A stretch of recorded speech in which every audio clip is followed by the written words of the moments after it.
ಗಡಿಯಲ್ಲಿ ಯುದ್ಧದ ಕಾರ್ ಮೋಡ. ಉಗ್ರರ ದಾಳಿಗೆ ಭಾರತ ರಾಜತಾಂತ್ರಿಕ ಯುದ್ಧ. ವಿದೇಶಾಂಗ ಸಚಿವ ಜೈಶಂಕರ್ ಜೊತೆ ಯುಎಸ್ ಸೆಕ್ರೆಟರಿ ಚರ್ಚೆಯನ್ನ ಮಾಡ್ತಾ ಇದ್ದಾರೆ.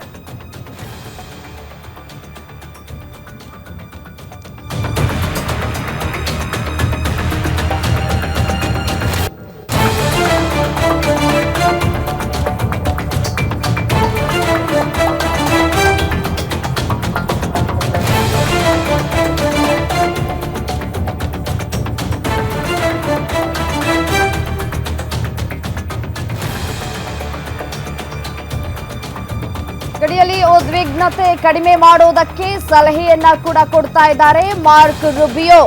ಪಾಕ್ ಪ್ರಧಾನಿ ಜೊತೆಗೂ ಮಾರ್ಕ್ ರುಬಿಯೋ ಚರ್ಚೆಯನ್ನ ಮಾಡ್ತಾ ಇದ್ದಾರೆ. ಇದರ ನಡುವೆ ದಾಳಿಯನ್ನ ಖಂಡಿಸಿದ ಅಮೆರಿಕ ವಿದೇಶಾಂಗ ಸಚಿವ ದಕ್ಷಿಣ ಏಷ್ಯಾದಲ್ಲಿ ಶಾಂತಿ ಭದ್ರತೆ ಕಾಪಾಡಿಕೊಳ್ಳಿ, ಭಾರತ ಜೊತೆ ತನಿಖೆಯಲ್ಲಿ ಸಹಕರಿಸುವಂತೆ ಸಲಹೆಯನ್ನ ಕೊಟ್ಟಿದ್ದಾರೆ ಯುಎಸ್ ಸೆಕ್ರೆಟರಿ ಅನ್ನೋ ಮಾಹಿತಿ ಸದ್ಯಕ್ಕೆ ಲಭ್ಯ ಆಗ್ತಾ ಇರುವಂತದ್ದು.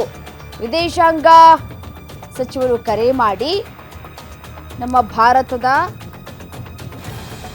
ಜೊತೆ ಯಾವ ರೀತಿಯಾಗಿ ಸಂಬಂಧವನ್ನ ಉಳಿಸ್ಕೊಳ್ಬೇಕು ಅಂತ ಹೇಳಿ ಪಾಕ್ ಪ್ರಧಾನಿಯ ಜೊತೆ ಮಾತನಾಡಿದ್ದಾರೆ ಅನ್ನುವಂತಹ ಮಾಹಿತಿ ಸದ್ಯಕ್ಕೆ ಲಭ್ಯ ಆಗ್ತಾ ಇರುವಂತದ್ದು. ಗಡಿಯಲ್ಲಿ ಉದ್ವಿಗ್ನತೆ ಕಡಿಮೆ ಮಾಡಿಕೊಳ್ಳಿ, ಯುದ್ಧ ಸಾರುವ ಮುನ್ನವೇ ಎಚ್ಚೆತ್ತುಕೊಳ್ಳಿ, ಯುದ್ಧದ ಅವಶ್ಯಕತೆ ಸದ್ಯಕ್ಕಿಲ್ಲ, ಎರಡೂ ರಾಷ್ಟ್ರಗಳು ಹೊಂದಾಣಿಕೆಯಿಂದ ಹೋಗಿ ಅನ್ನುವಂತಹ ಮಾತು ಅನ್ನುವಂತಹ ಸಂದೇಶವನ್ನ ಕೂಡ ರವಾನೆ ಮಾಡಿದ್ದಾರೆ ಅನ್ನೋದು ಗೊತ್ತಾಗ್ತಾ ಇದೆ. ಈಗಾಗಲೇ ಒಂದ್ ಕಡೆ ಪಾಕ್ ಕೂಡ ಭಿಕ್ಷೆ ಬೇಡ್ತಾ ಇದೆ.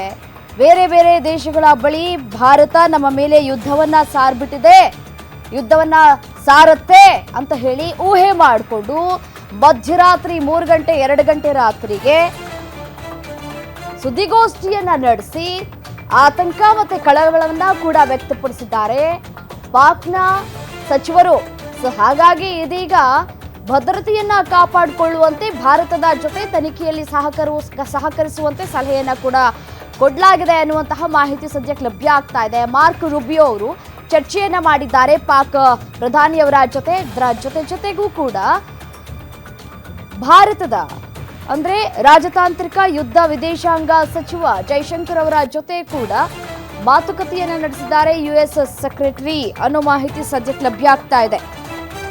ಮುಂದಿನ 24 ಅಥವಾ 36 ಗಂಟೆಗಳಲ್ಲಿ ದಾಳಿ ಅಂತ ಪಾಕ್ ಊಹೆ ಕೂಡ ಮಾಡಿಕೊಂಡಿತ್ತು, ಸುದ್ದಿಗೋಷ್ಠಿಯನ್ನ ಕೂಡ ನಡೆಸಿತ್ತು. ಈಗಾಗಲೇ ಆರ್ಥಿಕ ಸ್ಥಿತಿ ಅಧೋಗತಿಯನ್ನ ತಲುಪಿದೆ ಪಾಕಿಸ್ತಾನ. ಹಾಗಾಗಿ ಭಾರತ ಯುದ್ಧ ಸಾರ್ಬಿಟ್ರೆ ಏನ್ ಮಾಡೋದು? ಈಗಾಗಲೇ ಪಾಕಿಸ್ತಾನದ ಜನಸಾಮಾನ್ಯರು ಕೂಡ ಹಿಡಿ ಶಾಪ ಹಾಕ್ತಾ ಇದ್ದಾರೆ. ಹಾಗಾಗಿ ಯುದ್ಧ ಸಾರಿದ್ರೆ ಏನ್ ಮಾಡೋದು ಅಂತ ಹೇಳಿ ಒಂದ್ ಕಡೆ ಚಿಂತೆಗೀಡಾಗಿದೆ ಪಾಕಿಸ್ತಾನ. ಈಗಾಗಲೇ ಪ್ರಧಾನಿ ನರೇಂದ್ರ ಮೋದಿ ಅವರ ನೇತೃತ್ವದಲ್ಲಿ ಸಭೆ ಮೇಲೆ ಸಭೆಯನ್ನ ಕೂಡ ಮಾಡಲಾಗಿರುವಂತದ್ದು. ಈ ಒಂದು ಸಭೆಯಲ್ಲೂ ಕೂಡ ಸೇನೆಗೆ ಕಂಪ್ಲೀಟ್ ಹ್ಯಾಂಡ್ ಕೊಟ್ಟಿದೆ. ನೀವೇನೇ ಮಾಡಿದ್ರು ಅದಕ್ಕೆ ನಾವು ಸಹಕರಿಸ್ತೀವಿ ಅಂತ ಕೂಡ ಹೇಳಿದೆ.